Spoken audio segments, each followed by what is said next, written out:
To connect Notion to N8N, open your web browser, go to N8N.io and log into your account. Once your workspace finishes loading, click Create Workflow and give it a descriptive name like Notion Test Connection so you can easily find it later.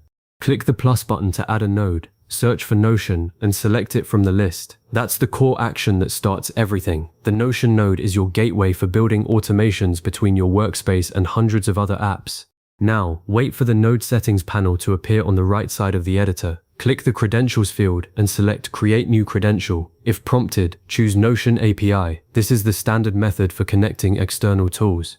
Click Connect, and a new browser tab will open where you'll sign into your Notion account if you aren't already logged in. Select the specific workspace you want to authorize. This is important because you might have multiple workspaces for personal projects, team tasks, or client work. Review the permissions requested. N8N typically asks for access to read and write content, like creating pages, updating databases, and searching your workspace. Click Allow Access and wait a moment for the authentication process to complete. Then return to the N8N Editor tab.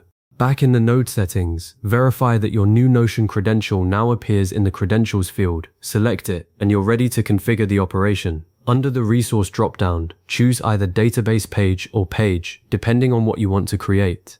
If you're working with a structured table that has columns like project name, status, and due date, choose Database Page. If you just want to create a simple page inside another page, choose Page. For this test, select Database Page, then under Operation, choose Create.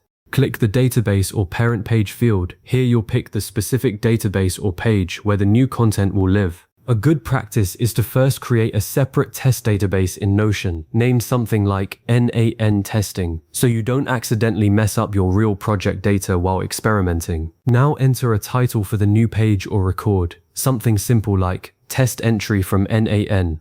Below that, you'll see the Properties section where you map values to columns in your Notion database. For example, if your database has a status property, you can set it to Not Started or To Do. If there's a date property, you can enter today's date.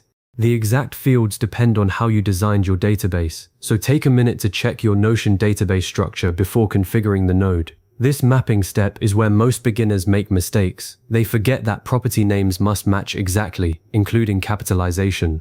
If a property shows in Notion as assigned to, but you write assigned to, the node might fail or create empty fields. Once you've filled in the required properties, review all settings one more time. Double-check the credential, the database selection, and the property values. Click Execute step to run the node. You'll see a small loading indicator while N8N sends the request to Notion. Wait for a green checkmark, which means the node ran successfully. Now open Notion in your browser and navigate to the database or page you selected. Verify that the new entry appears correctly with the title and properties you specified. If something looks off, return to N8N, modify the information in the node settings, for example, correct a typo in the title or fix a property name, and click Execute step again. Check Notion again to confirm the updated results. This single test connection is your foundation. Once you've confirmed it works, you can connect additional nodes to build real automations. For example, you might add a Gmail trigger that watches for new emails, then uses the Notion node to create a task. Or you could add a Google Sheets node to sync data from a spreadsheet into your database. Save your workflow by clicking the Save button, then click Test Workflow to run through the entire sequence. Review the execution log, which shows each step and any errors. This is your best troubleshooting friend. Correct any issues you find, save your changes, and then activate the workflow by toggling the switch at the top of the editor. Once activated, trigger the workflow by sending a test email, submitting a form, or whatever your trigger expects. Confirm that Notion updates automatically, and you're good to go. A few expert tips to keep in mind.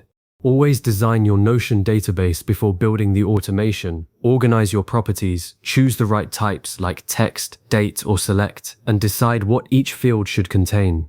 A well-structured database makes mapping fields much easier and keeps your automations reliable as your workspace grows. Test every Notion operation individually before combining multiple nodes. If your automation creates pages, verify the correct parent database is selected and that all properties are populated. If you're updating records, confirm only the intended page changes. This approach catches issues early and saves headaches later. Use clear naming conventions for your workflows, credentials, and databases. Names like Customer CRM Automation or Meeting Notes Generator make it easy to find what you need as your collection grows, and always build with future expansion in mind.